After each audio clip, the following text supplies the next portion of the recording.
Voy a invitarles, hermanos, así como estamos a orar, pidiendo a Dios su dirección, que Él hable a nuestras vidas. Les invito a orar. Padre bendito, en estos momentos, Señor, queremos poner nuestras vidas en sus manos, agradeciéndole antes que nada, Señor, por la oportunidad que nos brinda de estar en este lugar, porque nos ha permitido comenzar también, Señor, ya los primeros días de este año 2020.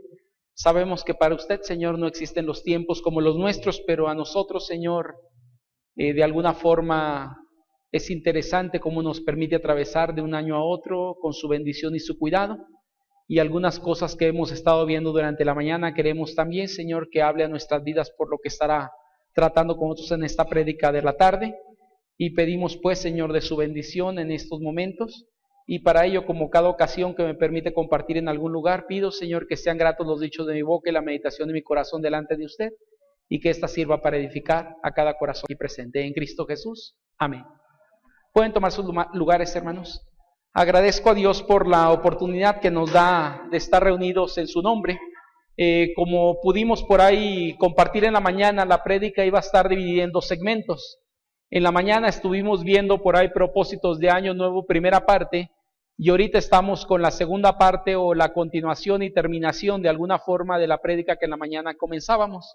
Yo les decía en la mañana a los hermanos que la mayoría de la gente normalmente establecemos algunos propósitos de año nuevo o ponemos algunas metas que nos gustaría cumplir en algún momento en nuestras vidas, y esto se presta en nuestra mentalidad. El cambiar de un año a otro trae pues un ánimo de decir, este año sí voy a lograr lo que no he logrado en algunos momentos.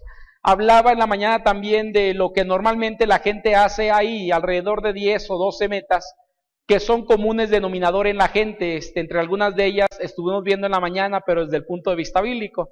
La mayoría de la gente dice por ahí quitarme peso, pero dijimos, si te vas a quitar peso, no te quites kilos, quítate el peso del pecado. ¿Sí me explico? Es decir, si hay esta intención, hazlo así. Hablábamos también no solamente de esto. La segunda cosa que en la mañana veíamos es, mucha gente dice, este año ya voy a pagar mis deudas. Y hablábamos del pagar las deudas emocionales. No debáis a nadie nada, excepto amor, porque el amor nunca podremos realmente solventar ese amor en la vida de otros. Siempre tendremos una deuda hacia nuestro Dios, pero también hacia las demás personas. Nunca llegaré al punto en el que yo diga amo a una persona a tal punto que ya no puedo hacer algo más allá. Entonces, cuando hablamos en la mañana, hablamos también de esto. Hablamos también, por ahí muchos decimos, conseguir un mejor trabajo. Yo hablaba acerca de ser mejores trabajadores, pero en la obra de Dios, hermanos, porque creo que a algunos nos hace falta luchar por aquello que Dios ha puesto en nuestras manos, que son dones y talentos. Y hablábamos también de abstenernos de comer, ¿no? Hay gente que dice esto, tengo este próximo año para no comer no sé qué. Decíamos, si algo te vas a abstener de comer, abstente de comer carne humana, es decir, cero chisme, cero murmuración, cero juicios sobre las demás personas, ¿no? El único que puede dar un juicio es Dios. El día de hoy, en esta tarde, seguimos adelante con esta lista. Son 3 cosas que quiero compartir hoy contigo, que me parece son necesarias en nuestras vidas. Normalmente todo creyente en particular, queremos ser más agradables delante de Dios, y creo que si estas cosas que ahorita estoy compartiendo pudiéramos vivirlas, nuestras vidas serían más agradables delante de Dios de lo que hoy pueden ser. No quiero decir que no lo sean, pero vuelvo a decir, la relación con Dios se supone que lleva a cada uno de nosotros a avanzar en esa relación de tal forma que el próximo año debería de ser un mejor creyente que lo que hoy soy. Es decir, el David que hoy encontramos debería de ser mejor que el que hubo en el 2019. ¿Por qué? Porque el proceso que Dios trabaja en mí es un proceso de perfección en un servidor y en cada uno de nosotros. Esto se llama santificación. ¿Qué es la santificación? Un proceso por el cual todo creyente está atravesando, el cual lo lleva a vivir más agradable y más santo delante de Dios cada día de su vida. De tal forma que no puedes encontrar la misma persona después de algunos años de haber conocido a Cristo, porque se supone seguimos en ese proceso de perfeccionamiento. Esto nos lo habla Filipenses 1:6, que nos dice que aquel que comenzó la buena obra en vosotros la perfeccionará hasta el día de Jesucristo. Quiere decir, decía hace una semana o 2, Dios no ha concluido su obra en nosotros, sigue trabajando en nuestras vidas para producir algunas cosas que hoy estoy tocando a lo largo de esta predicación. Yo no sé si tú ya tienes metas establecidas, pero yo les decía, no se requiere llegar a un final de año para proponerlas. Estas metas me parece que deberían de ser la constante en toda vida del creyente o en todo creyente, momento tras momento tenerlas en nuestra cabeza y estar buscando y luchando porque cada una de ellas sea una realidad en nuestras vidas. No puedo culpar de esto totalmente a Dios. Dios es quien me puede ayudar para que cada una de estas se haga realidad, pero la responsabilidad recae en cada uno de nosotros. ¿Por qué? Porque Dios así la pone. Veíamos una de ellas, Hebreos 12:1 nos dice, por tanto, nosotros también, es decir, la responsabilidad recae en nosotros en algunas cuestiones. En las cosas que he estado compartiendo en la mañana y en las que comparto ahorita en la tarde, la responsabilidad es nuestra. Dios ya hizo lo que tenía que hacer y sigue trabajando en nosotros para producirlas. Pero el problema es que muchos creyentes obstaculizamos la obra de Dios en nuestras vidas porque no queremos sujetarnos a estas cualidades, a estas virtudes, a estos principios, a estas cosas que de alguna manera deberían de ser parte de la vida cristiana, y preferimos rechazar algunas de ellas y no dejar a Dios trabajar como Él quisiera hacerlo en nuestras vidas. El día de hoy, hermanos, quisiera ir por ahí a las 3 otras virtudes, o 3 cosas, por lo menos propósitos, que me parece deberían de formar parte de nuestro proyecto día tras día, no solamente del 2020, sino de cada día de nuestra vida. Quisiera ir a la primera de ellas, ¿no? Mucha gente nos dice por ahí lo siguiente, mucha gente nos dice que un propósito de año nuevo que ellos tienen es hacer ejercicio. Esto está en la mayoría de las personas y ponen por ahí metas y dicen, voy a correr tanto, no sé cuántos kilómetros, voy a hacer tanto de ejercicio. La invitación que un servidor tiene para ti, y más que yo, la invitación de la palabra de nuestro Dios es ejercitarte, pero no cualquier tipo de ejercicio, sino ejercitarte en la piedad. Como les dije, cada una de estas cuestiones no quiero sacarla de sus contextos en los pasajes, pero sí quiero en algún sentido tenerlas por ahí presentes y en base al contexto en el que están poder hablar de cada una de ellas. Como decíamos ahorita, la primera de ellas que quiero tocar esta tarde es ejercítate en la piedad. Si alguno de ustedes quiere buscar ahí primera de Timoteo capítulo 4 versículo 7, te voy a pedir de favor que la busques y me voy a permitir leerlo en voz alta.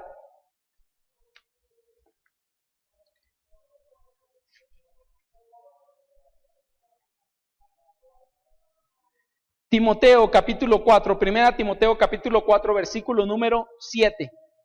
Dice por ahí la palabra de nuestro Dios, desecha las fábulas profanas y de viejas, ejercítate para la piedad, porque el ejercicio corporal para poco es provechoso, pero la piedad para todo aprovecha, pues tiene promesas en esta vida presente y en la venidera. Ahora, hago una pregunta, hermanos, a cada uno de ustedes, quien quiera contestarlo, ¿qué es la piedad? No hablo del municipio que pertenece al estado de Hidalgo, sino la piedad. Sí, Michoacán, ¿verdad? Ya lo confundí yo de estado. La piedad, ¿qué es la piedad? ¿Alguno de ustedes puede definir esto en una sola palabra o una frase? Compasión. ¿Alguien más? Empatía, amor, bondad. La piedad lleva 2 sentidos y las 2 son válidas aquí, aunque estaré viendo esto en otra sección de la palabra. Pero la piedad tiene que ver con 2 funcionalidades específicamente, la relación con Dios y las virtudes que de esta emanan. ¿Sí me explico? Es decir, la piedad tiene que ver la relación con Dios, es decir, el sujetarme a Dios en la relación que Él pide conmigo, y esto va a producir en mí, entonces ahora sí, lo que ustedes compartieron ahorita, la compasión por el perdido, por el hambriento, en algún momento el amor por las personas. Pero la piedad tiene que ver con una persona en búsqueda de Dios. Es decir, la persona que busca en algún sentido a Dios a través de su vida. Y hay varias formas de cómo podemos hacerlo el día de hoy. Como por ejemplo la oración es una forma, el venir a una iglesia a escuchar de la palabra de Dios es una forma de ello. El orar es parte de la propia piedad. Es decir, tiene que ver con la búsqueda de Dios en nuestra vida. Cuando hablamos acerca de esto, hermanos, el escritor por ahí de Timoteo está comparando la piedad con algo relacionado como el ejercicio corporal. ¿Por qué? Porque el ejercicio corporal normalmente cualquier persona lo recomienda hacia nuestras vidas. Si tú vas al médico, el médico te dirá que es necesario que hagas cierto ejercicio durante todos los días para mantenerte sano, porque está cuidando ¿qué? Nuestro cuerpo. Pero el creyente debe entender que no solamente Dios nos llama a cuidar nuestro cuerpo, sino nos llama a cuidar lo que hay dentro del cuerpo que sería el corazón, y la única forma de hacerlo es mantener una relación con Dios buena para que pueda producir algunas virtudes en nuestras vidas. Por lo tanto, cuando hablamos acerca de ejercítate en la piedad, es decir, ejercítate en la relación con Dios para que ésta produzca en nosotros algunas virtudes que son parte de la vida cristiana, que tienen que ver con el fruto del Espíritu Santo, manifestado en nuestras vidas por esa relación que tenemos con Dios día tras día.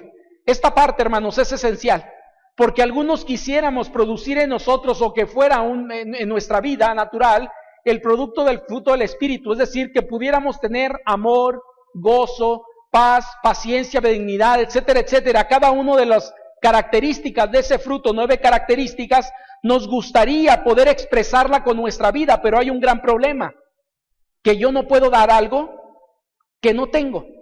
Y para eso es necesario la relación con Dios. Por eso la Escritura nos dice, ejercítate en la piedad, que es la relación con Dios.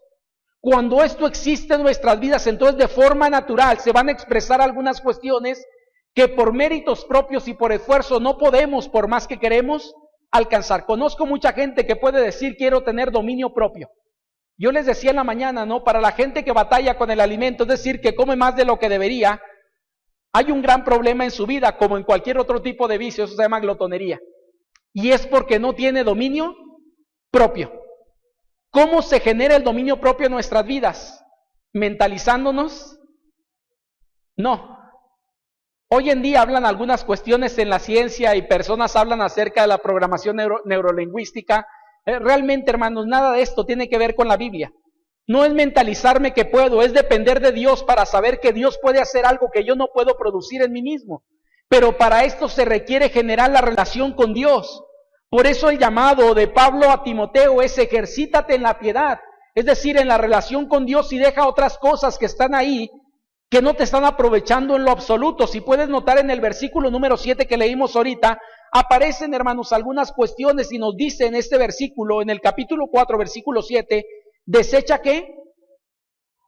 Las fábulas profanas y de viejas. ¿Qué quiere decir esto? Es decir, algunas cosas que estaban circulando en aquel entonces, que la gente estaba creyendo y se enfocaba demasiado en estar buscando algunas cosas en el lugar no indicado, que sería fábulas que existían. ¿Qué es una fábula, hermanos? Una invención que alguien tiene en algún sentido. Y esa invención, si la gente la estudiaba, la analizaba, no iba a llegar a ningún entendido, porque no tenía un fundamento sólido. Lo que Pablo le está diciendo a Timoteo es: métete en la relación con Dios, porque esto es lo que realmente tu vida requiere. Mira, las fábulas no son iguales, pero es parecido como si alguien hoy en día estuviera analizando mitos. ¿Qué vas a encontrar en los mitos?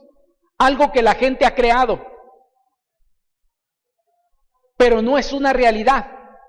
Y hoy en día hay gente que se ha dedicado a estudiar parte de esto, y puedes encontrar documentales por más de 3, 4 horas, y hay gente que podemos ver dichos documentales por 3 o 4 horas, pero no podemos analizar la Biblia y la relación con Dios como deberíamos, porque eso nos produce flojera. Pero lo otro, si bien que nos lo echamos durante 2 o 3 horas.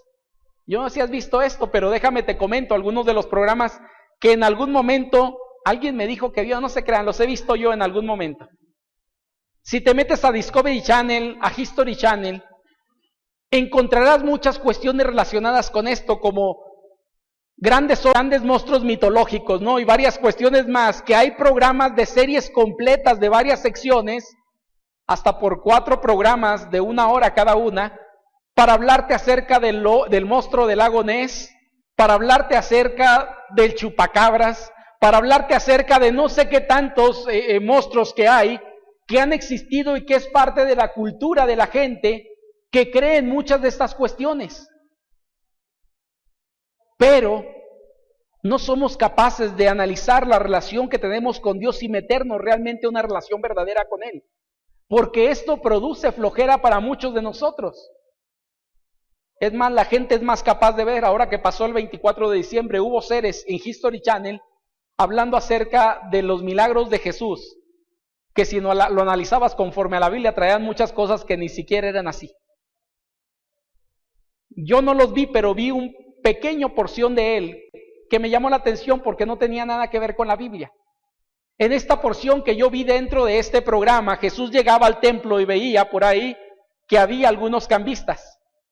Pues le dio hasta con las mesas a los cambistas. Es algo que yo no encuentro en la Biblia. En la Biblia no se va contra las personas. Vuelca las mesas, les tira lo que había, pero no le pega a ninguno de ellos. En el programa manifestó algo muy diferente. ¿A qué voy con esto? Todo esto la gente se lo come. ¿Qué está haciendo, hermanos? Metido en algo llamado fábulas, en pensamiento de hombres, en algunas cuestiones que la gente supone, pero no es una realidad. Cuando hablamos acerca de este pasaje nos dice, abandona todo esto y métete en algo que es la relación con Dios, que es la piedad, para que produzca tu vida algo realmente que sea genuino y valioso. Yo creo que ese es un llamado para todos, hermanos, porque la relación con Dios, yo te aseguro algo, puedes tener hoy en día una buena relación con Dios, pero puedo asegurarte algo más, esa relación puede mejorar. Ahora te pregunto, ¿cómo mejora la relación con Dios? Metiéndote cada vez más con Él. Y hay disciplinas espirituales que la mayoría conocemos, tiene que ver con la oración, tiene que ver con la meditación de la palabra, tiene que ver con asistir a los cultos dominicales o cada vez que hay alguna reunión en la iglesia donde puedo aprender de Dios porque se predica de Dios, se supone, y se enseña acerca de la palabra de Dios. La invitación de Pablo a Timoteo es: deja todo aquello que no te está siendo útil y ejercítate, no en el ejercicio corporal. Y a lo mejor puede que algunos no estén de acuerdo con esto, pero dice, para poco es provechoso. Digo que algunos tal vez no están de acuerdo porque hay quien le gusta el ejercicio. Yo estoy totalmente de acuerdo con Pablo y digo, no hay que hacer ejercicio. No se crean, hermano, no es tanto así, pero sí, lo que puedo decirte es, concuerdo con Pablo. Si analizáramos la parte de la piedad, la relación con Dios y las virtudes que de esto emanan, y analizáramos el ejercicio corporal que tenemos o que puedo hacer, realmente debería de valorar más lo espiritual. No quiero decir que el otro no sirva, ojo con esto, Pablo no está diciendo no sirve, dice para poco, es decir, es menos que lo otro. Pero si alguien puede manifestar ambas cosas, gloria a Dios por su vida, pero recuerda, lo que tú y yo requerimos es la parte espiritual en nuestra vida. De hecho, estas tres últimas cosas que estoy tratando, la de ahorita, punto 1, punto 2 y punto 3, tiene que ver con la cuestión más espiritual que la cuestión física. Es una inversión o algo que estoy invirtiendo o cambiando, porque creo que a veces la gente genera una cultura no buena. Y hay gente que puede pasar 4 o 5 horas en el gimnasio para hacer cuadritos y no sé qué tantas cosas, pero somos incapaces de pasar 15, 20 minutos, media hora, 1 hora en relación con Dios. Lo que Pablo le dice a Timoteo es: ejercítate en la piedad. En la relación con Dios, tenla en cuenta que es importante para tu vida y es más provechosa que la parte física. ¿Qué más encontramos aquí, queridos hermanos? No solamente encontramos este llamado de parte de Dios a Timoteo por medio de Pablo, sino una segunda cosa por ahí que podemos encontrar. Y esto es parte de lo que la gente normalmente por ahí nos dice es: aliméntate sanamente. ¿Pero de qué, hermanos? De la palabra de Dios. ¿Por qué digo aliméntate sanamente? Porque es un propósito que mucha gente tiene para estas fechas. Mira, llaman algunos de estos al maratón Guadalupe Reyes, no le dicen. Y no siempre tiene que ver con alcohol, hay quien lo toma y lo asume en ese sentido, pero la gente que no toma normalmente asume este maratón como un maratón de comida. Y te voy a decir lo que es la realidad para muchos, ¿no? Vienen las posadas todo diciembre, que tenemos en cualquier lado. El que trabaja en su trabajo, se hace la posada de los amigos, se hace la posada de la familia, se hace la fiesta de Navidad, o para el 24 hay comida, el 25 hay recalentado, aguanta para el recalentado el 26, y algunos 27 y 28 siguen todavía recalentando lo que hicieron. Llega el día último y seguimos con comidas, aparece el recalentado el día primero, y seguimos todavía hasta el día de mañana, que mucha gente todavía festeja lo que son el Día de Reyes, y se compra la rosca, que pueden conseguirla ya casi en cualquier panificadora, en cualquier supermercado. Encuentran una rosca de Reyes, y nos la pasamos comiendo todo esto, Y créeme que la mayoría de las cosas no son tan saludables como deberían de ser. De hecho, tenemos varias cuestiones más, ¿no? Como mexicanos le llamamos a la dieta del aztec, creo, si mal no recuerdo, tacos, tortas. En México eran tlacoyos, tamales y otras cosas más. Yo creo que mucha gente para estas fechas lo que dice es: el próximo año me voy a alimentar de forma más adecuada. Si hay un propósito que tú y yo deberíamos de tener, es alimentarnos sanamente, pero número uno, ¿de qué, hermanos? De la palabra de Dios. Hay un pasaje que quiero citar. Este pasaje me fascinó porque es un pasaje dicho por nuestro Señor Jesucristo. En Mateo capítulo 4, versículo 4 nos dice, si quieren ir a este pasaje, hermanos, la mayoría lo conoce hasta de memoria, pero Mateo capítulo 4, versículo 4 nos dice de la siguiente manera: Él respondió y dijo, escrito está, no solo de pan vivirá el hombre, sino de toda palabra que sale de la boca de Dios. Esta parte, hermanos, me fascina, porque es un llamado de nuestro Señor Jesucristo para una necesidad básica que debería de haber en la vida del creyente: alimentarse de la palabra de Dios. Ahora quiero decirte algo, ¿no? Muchos de nosotros decíamos ahorita en la relación con Dios, que es la piedad, la palabra de Dios debería tener una prioridad importante en nuestras vidas. Me gustó esta imagen, por eso la puse ahí, porque dice que el mejor alimento de cada día, ¿cuál debería de ser? La palabra de Dios. Y yo estoy casi seguro que la mayoría de los que aquí estamos comemos 3 veces al día, desayunamos, comemos y cenamos, y algunos todavía metemos colaciones dentro de estos alimentos, y terminamos comiendo algunas 4 o 5 veces al día. La pregunta aquí para todos nosotros sería: ¿y cuánto como de la palabra de Dios día con día? Hago esta pregunta porque creo que es válida. Si para mi vida yo entiendo que es necesario recibir la nutrición a través del alimento sólido que estoy comiendo día tras día, en las mañanas, en la tarde y en la noche, que es las comidas básicas para el ser humano, si esto creo que lo hago para agarrar los nutrientes, para agarrar lo que requiere mi cuerpo para hacer las necesidades del día con día, las tareas que tengo a realizar, la pregunta sería: ¿espiritualmente no requieres entonces también un alimento para fortaleza en tu vida? La respuesta es básica y todos diríamos sí. Entonces, ¿por qué no comemos de la misma manera la palabra de Dios a la comida física que día tras día llevamos a la boca? La invitación, queridos hermanos, es entender una cosa aquí. Es entender que mi necesidad como creyente, como hijo de Dios, es aprender de la palabra, y la única forma de aprender de Dios es comiendo la palabra de Dios. Hay varios pasajes que a mí me fascinan, que podemos encontrar dentro de la Escritura. Uno de ellos que es, pero muy bonito, que me gusta, es uno que aparece por ahí en Jeremías. Cuando los rollos son encontrados en algún sentido, y la gente puede encontrar esos rollos y empieza a comer la palabra de Dios, y duran días escuchando, escudriñando a través de Jeremías y otros profetas más las palabras que había en esos rollos que eran necesarias para su vida. Hoy en día creo que es la realidad de todos nosotros. Si anheláramos la comida espiritual de la misma forma que anhelamos lo físico, creo que nuestras vidas, hermanas, serían totalmente diferentes. ¿Por qué digo esto? Mira, hace algunos años fui con una nutrióloga porque tuve que someterme a dieta porque traía muchos kilos arriba. Y ella me preguntó algo y me dijo: ¿por qué comes? Yo no sé qué esperaba de respuesta, pero yo leí la respuesta que yo tenía, y la respuesta es: me encanta comer. Bueno, y aquellos que he comido con ustedes en su casa creo que lo saben. Me gusta comer y disfruto la comida. Y me dijo ella: pocas personas me dicen eso, mucha gente come por estrés y por varias cuestiones. Y me dijo: creo que va a ser más complicado contigo que con otros.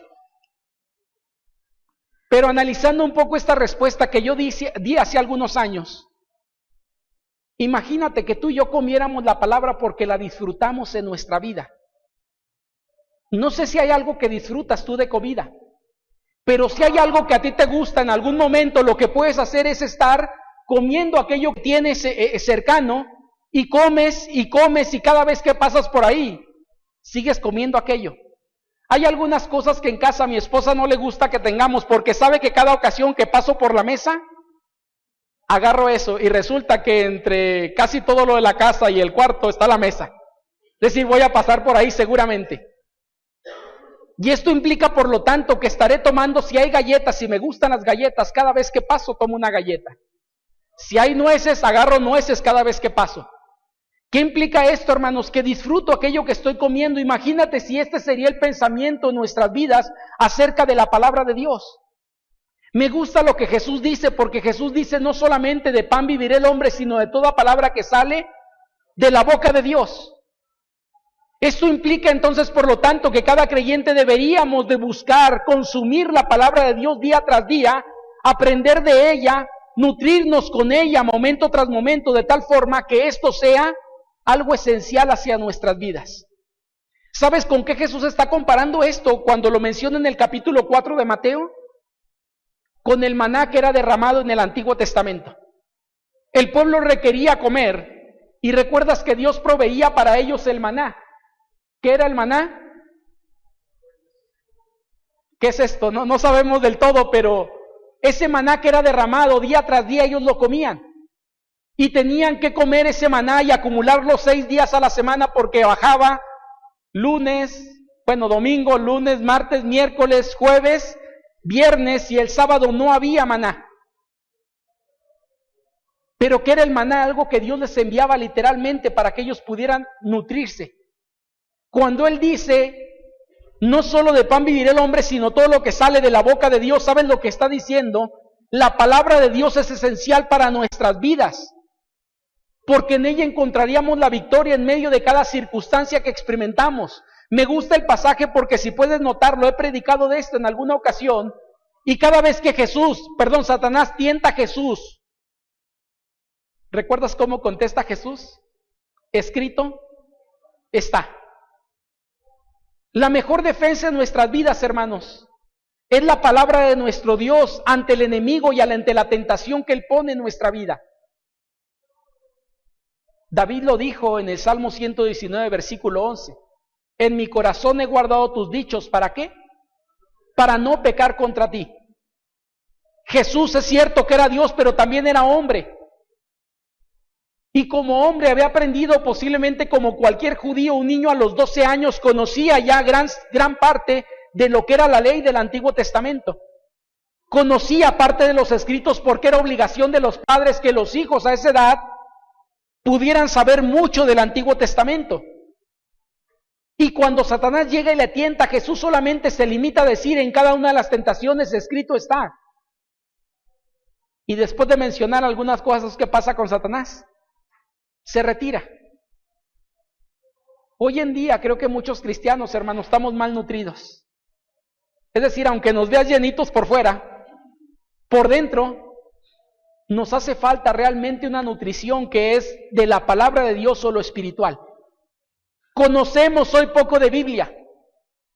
Hay cosas en las cuales la tecnología nos ha ayudado y otras en las cuales nos ha perjudicado. No sé si algunos que tienen como creyentes ya hace tiempo pueden manifestar esto o pueden vivir esto en su vida. Pero yo de niño aprendí muchos versículos de memoria. Porque se nos obligaba casi en estudio bíblico a aprender. Cada ocasión que había un estudio bíblico en la iglesia, ¿sabes lo que nos hacían hacer después del estudio bíblico a las 10:30 de la mañana, a las 12 del día? A las 12 veníamos y decíamos el versículo de memoria. Y tenías que aprenderlo. No nos pegaban ni nos obligaban en otro sentido, pero tenías que aprenderlo. Y cada semana por lo menos había un versículo que aprendíamos. No siempre se nos quedaba, pero por lo menos había un versículo que aprendíamos. Hoy en día muchos creyentes ya ni siquiera sabemos dónde está cada libro de la Biblia, porque con el celular ya no tenemos que buscar en una Biblia. En el celular tú buscas y encuentras ahí Mateo y cualquier otro libro, le picas y te abre los capítulos que tiene. Anteriormente no era así. Y tenías que aprender muchas cosas. Hoy en día hay hermanos que creen que Job es una abreviatura de Jobolosenses, pero no, Job es un libro. Así como Col, que es Colosenses, entonces algunos llegan a malentender aún esto, porque conocemos poco de Biblia. Una invitación, hermanos, para todos nosotros es nutrirnos o alimentarnos sanamente de la palabra de Dios. La requerimos en nuestra vida. Así como el maná era necesario para el pueblo para alimentarse día tras día, la palabra de Dios sigue siendo indispensable para nuestras vidas y nutrirnos con ella día tras día. Y qué padre sería que cada miembro de esta congregación o hermano que está aquí con nosotros disfrutáramos y anheláramos comer la palabra de nuestro Dios. Y así como aquello que nos gusta, que no podemos parar de comer, comiéramos también la Biblia. Jeremías dijo, ¿no?, en el capítulo 15, versículo 14, si no es al revés, fueron halladas tus palabras y yo las comí. Y tu palabra me fue por gozo y alegría de mi corazón, porque tu nombre se invocó sobre mí, oh Jehová, Dios de los ejércitos. Es decir, Jeremías disfrutó en aquella ocasión los rollos que habían encontrado y el contenido que había dentro de ellos. Hay una tercera y última cuestión, hermanos, que quiero por ahí compartir con ustedes. Y esta tiene que ver, Kevin, si me ayudas, por favor, que esto ya no quiso dar para ningún lado. Creo que ahí está. Gracias.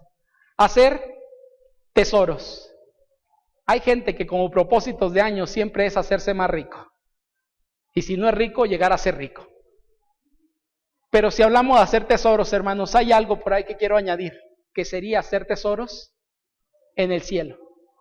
Es una recomendación que Dios nos da. ¿Dónde aparece esto, hermanos? Voy a invitar allí mismo en Mateo, donde estamos, pero 2 capítulos adelante, Mateo capítulo 6, versículo 19 al versículo número 21, dice así: no os hagáis tesoros en la tierra, donde la polilla y el orín corrompen, y donde ladrones minan y hurtan, sino haceos tesoros en el cielo, donde ni la polilla ni el orín corrompen, y donde ladrones no minan ni hurtan, porque donde está vuestro tesoro, allí estará también vuestro corazón. Esta parte, hermanos, me fascina. Cuando la leo, de verdad hay una invitación de parte de Dios hacia nuestras vidas. Mucha gente, uno de los propósitos que cada año tiene es conseguir riqueza. Encontrar un nuevo trabajo para tener más dinero, para tener una mejor entrada, para adquirir no sé qué tantas cosas. No estoy en contra de la riqueza, ni la Biblia tampoco, ni Dios tampoco. Pero creo que es necesario entender que si hay un tesoro que hemos de hacer, es mejor el tesoro en los cielos. Ahora, nos da algunas razones, hermanos. Antes de entrar a este tesoro, la Biblia nos da algunas razones. Y nos dice de alguna forma que si tienes algún tipo de tesoro o riqueza, esa se destruye porque es una riqueza temporal solamente. Lo que sea que tengas. Y analiza de verdad, la mayoría de las cosas que tú y yo poseemos normalmente pierden valor y se van deshaciendo poco a poco cada una de ellas. Y siempre están a expensas de alguien que pueda arrebatártelas, que son amantes de lo ajeno, ¿no? La Biblia nos dice donde hay ladrones que hurtan y minan. Y yo no sé si hemos experimentado algo de esto en nuestra vida, pero creo que la mayoría tenemos alguna mala experiencia relacionada con esto. De alguien que en algún momento teníamos algo y alguien nos arrebató eso porque lo robó, porque nos transió, porque nos timó y perdimos parte de eso que atesorábamos tanto en nuestras vidas. Por eso la riqueza es incierta, porque alguien puede tener en un momento y en un momento pierde todo lo que tiene. Esto aquellos que han vivido algunas crisis en nuestro México lo han experimentado, como la crisis del 94. Había gente que tenía economía, pero por causa de alguna deuda, perdió casi todo lo que tenía y tuvo que comenzar de ceros en algún momento. Y otras crisis que se han dado en otros sentidos. Gente que en algún momento tenía algo acumulado en casa y alguien llegó, entró a su casa y sacó y le quitó aquello que poseía. Por eso la Escritura nos dice, si vas a hacer tesoros, que sean tesoros mejor en el cielo. Me metí a analizar un poco el contenido de los tesoros en el cielo y viendo por ahí un escritor, no sé, creo que es William Barclay, me parece, analizando un poquito el contexto judío bajo el cual está escrito este pasaje, cuando hablaban acerca de los tesoros en el cielo, hablaban de dos cosas por lo menos, que eran cuestiones que no eran corrompibles, que no se deshacían. Y una tenía que ver con acciones y buenas acciones hacia la gente, porque ellos creían que acumulaban algo en el cielo, y la otra tenía que ver con virtudes de carácter también, lo que decíamos ahorita, que les dije que iba a tocar, que es parte del fruto del Espíritu. Algo que es eterno, que no se puede tocar, que no es tangible, pero de alguna forma está en nuestras vidas. Y es algo que solamente Dios puede producir en nosotros. Cuando hablamos acerca de estos tesoros en el cielo, hermanos, creo que es algo necesario poder entender que lo que el escritor, que es, Mateo, está plasmando, pero son palabras de Jesús, lo que está haciendo un llamado a todos nosotros es no atesorar cosas que con el tiempo, tarde o temprano, muchas de ellas perderán el valor. Y es una realidad hoy en día. Mira, aquellos que tenemos algún vehículo, excepto que sea un clásico, pero todo vehículo que tú tengas, hoy no tiene el mismo valor que tenía cuando salió de la agencia, si lo sacaste de la agencia o lo compraste, aunque no haya sido de la agencia. Si tu vehículo fue de segunda mano y hace 3 años lo compraste, como pudo haber sido en 50,000 o 60,000 pesos, como pudo haber sido en 400,000, hoy en día te aseguro algo, que tu vehículo ha perdido más del 20 o el 30% de ese valor. Y se devalúa. Todo tesoro normalmente que tenemos en la tierra pierde su valor constantemente. Por eso mucha gente que intenta invierte en algunas cosas que no pierden tanto valor. Pero la mayoría de las cuestiones van perdiendo su valor y se deshacen tarde o temprano, decía, porque se van desgastando. Y hay que estarle metiendo continuamente para tenerlos de una buena manera. Pero la Biblia nos dice a través del Señor Jesucristo, si vas a hacer tesoros, que sean tesoros en el cielo. Ahora, hermanos, hay una parte interesante aquí. Si habla acerca de tesoros en el cielo, es algo que podemos sacar de aquí y llevarlo al cielo. Porque entonces, si no, no serían tesoros en el cielo. Es algo que podemos trasladar de nuestra tierra hacia el cielo, o cosas que podemos hacer que en el cielo tendrán alguna remuneración. Ahora, entonces, ¿a qué está refiriendo el pasaje? Y por eso llego a la conclusión que algunos de ellos decían. Y algunos de ellos hablaban acerca de buenas obras, no para ganarse el cielo, sino como tesoros en el cielo para alguien que es creyente, porque el cielo nunca se podrá ganar a través de buenas obras en nuestra vida. Esto ya lo hemos predicado, lo hemos enseñado. No puedo ganar el cielo ni con buenas obras, ni portándome bien, ni haciendo muchas cosas que la gente a veces hace intentando de ganarse el cielo con ellas. Porque el cielo es un regalo que Dios nos da por su gracia y misericordia cuando nos llama a salvación y entablamos una relación personal con Él. Pero hay otras cosas que sí la Biblia nos habla acerca de ellas. Si habla acerca de tesoros en el cielo, yo entiendo que algunas de las cuestiones tienen que ver con lo espiritual, porque lo que Dios está produciendo en mí se supone que permanecerá, y aún en el momento de la glorificación Dios transformará lo que me falta para llegar a un estado de perfección que yo no tengo ni podré conseguir en esta tierra. No sé si has notado esto, ¿no? Pero la Biblia nos habla acerca de que nuestros cuerpos serán transformados. ¿Por qué? Porque lo corruptible que tenemos no puede heredar el cielo y tiene que ser cambiado de algo corruptible a algo incorruptible, es decir, algo que no se pervierte. Por lo tanto, lo que tiene que ver con el carácter que cada uno estamos formando, Dios está formando en nosotros, es algo que no solamente permanecerá, sino que será mejorado por Dios para estar toda la eternidad con Él. ¿Qué quiere decir esto, hermanos? Que un creyente puede amar cada vez más y más, porque es parte del fruto del Espíritu Santo en nuestras vidas. Y si a lo mejor del 100 avanzamos al 97, al 80 o al 85, el 15% que nos falte, o el porcentaje que sea, es lo que Dios transformará para que entonces nuestro cuerpo sea quitado lo corruptible para transformarlo en algo incorruptible, es decir, mejorará esa parte para poder estar en la eternidad con Él. Por eso cuando hablamos acerca de aquí los tesoros, tiene que ver con la parte espiritual en nuestras vidas, que sería la cuestión de carácter, sería vidas rendidas a los pies de Cristo. Yo no puedo convertir a nadie, y esto es algo que debemos de entender. Pero puedo ser un instrumento útil en manos de Dios para llevar el Evangelio a una persona, para que él conozca el Evangelio y el Espíritu Santo haga la obra en él para que él pueda conocer a Jesús como Señor y Salvador. A veces tenemos expresiones que no son muy correctas, ¿no? Decimos, yo llevé tantas personas a Cristo. No es una expresión correcta. Yo no puedo llevar a nadie a Cristo, puedo presentarle a Cristo. Pero quien lo va a llevar a Dios y a Cristo es el Espíritu Santo, porque es la obra que Él hace, no la obra que yo puedo hacer. Digo, entiendo cuando alguien dice esa expresión, entiendo lo que me está diciendo, que Él presentó el Evangelio, o presentó el plan de salvación, o presentó el mensaje de Dios. Pero es algo que sí podemos hacer y somos llamados a esto, presentar ese Evangelio, porque las almas, hermanos, se supone que estas son eternas y pasarán una eternidad con Dios o pasarán una eternidad fuera de Dios, según lo que la Escritura nos dice. Cuando hablamos de los tesoros en el cielo, podemos hablar a todo lo referente a lo espiritual, porque lo que es visible terminará. Lo que no podemos ver permanece.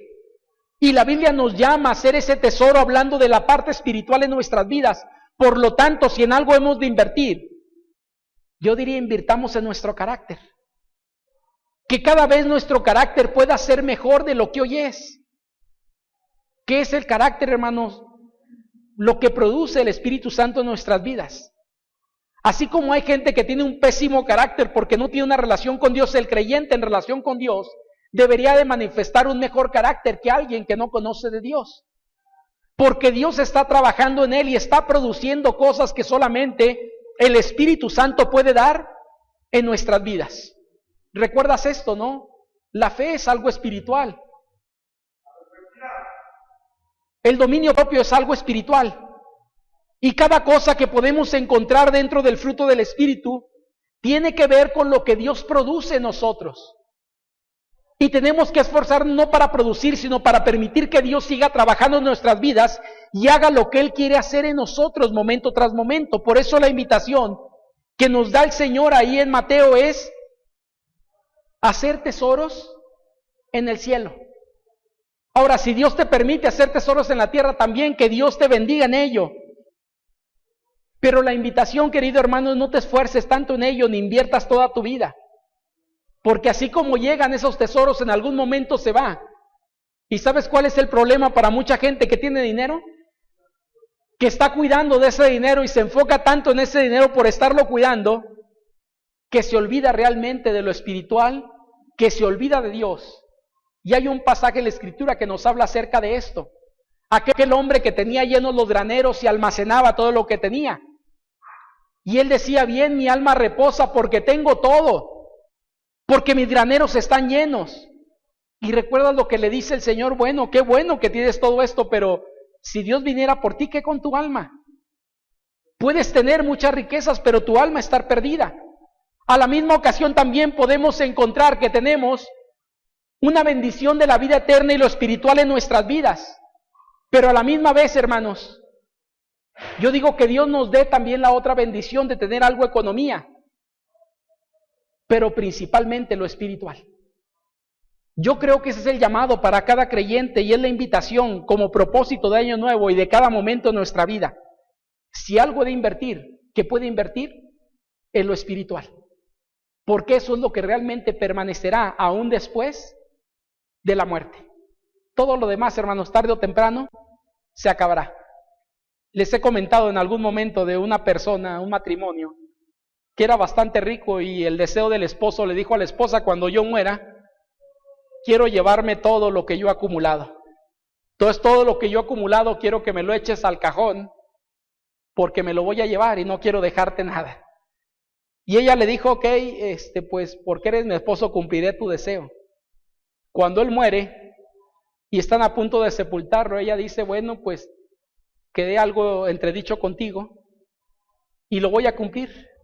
Toda la fortuna que tú tienes asciende a tanto dinero y te voy a echar un cheque por ello. Y le echó el cheque por lo que valía la fortuna. ¿A qué voy con esto, hermanos? Lo económico es importante, pero es más importante la parte espiritual. Si algún tesoro hemos de hacer, que sea en nuestras vidas hablando espiritualmente en cuestión de carácter, y lo que Dios quiere hacer en nuestras vidas por medio de su Espíritu Santo trabajando en nosotros. Oramos, hermanos, para cerrar este tiempo. Padre bendito, gracias damos, Señor, porque es bueno, porque su misericordia, Señor, es eterna sobre nuestras vidas.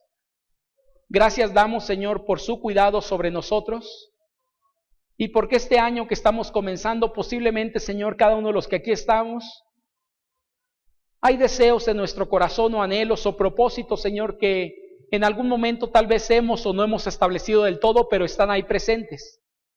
Permita que en nuestras vidas, Señor, haya este deseo de poder glorificarle con todo lo que somos. Y que los propósitos que hayan en nuestro corazón, Señor, que estén ahí en el corazón y en nuestra mente, sean propósitos, Padre, encaminados a lo espiritual en nuestras vidas. Que como dijimos en la mañana, Señor, no solamente escuchemos la prédica, sino podamos tener decisiones en base a ella. Y permita, Padre, que realmente cada una de estas cuestiones podamos vivirlas en nuestra vida y podamos ejercitarnos en la piedad, en la relación con usted día tras día, Señor, someternos a su persona, buscarle momento tras momento, Señor, y mantener una buena relación con usted en nuestra vida. Permita que esta sea una decisión que tomemos. Al igual también, Señor, de alimentarnos diariamente de su palabra.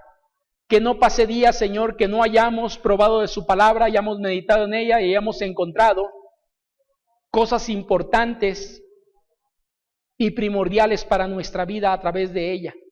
De igual manera, Señor, permita, Padre, que todos los tesoros que podamos hacer sean tesoros relacionados con lo espiritual, con el carácter en nuestras vidas, Señor. Si alguien de los que aquí estamos nos hace falta amor, que podamos someternos a usted, Señor, y que usted produzca ese amor en nosotros y podamos dejarnos, Señor, obrar su Espíritu Santo en nuestras vidas para cada una de esas cualidades y características en nosotros puedan elevarse, Señor, por lo que su Espíritu Santo trabaja en nuestras vidas y que no le estorbemos, sino que seamos, Señor, dóciles en sus manos para hacer lo que usted quiere hacer en nuestras vidas. En Cristo Jesús le agradecemos y le pedimos todo esto. Amén. Que el Señor les bendiga, hermanos.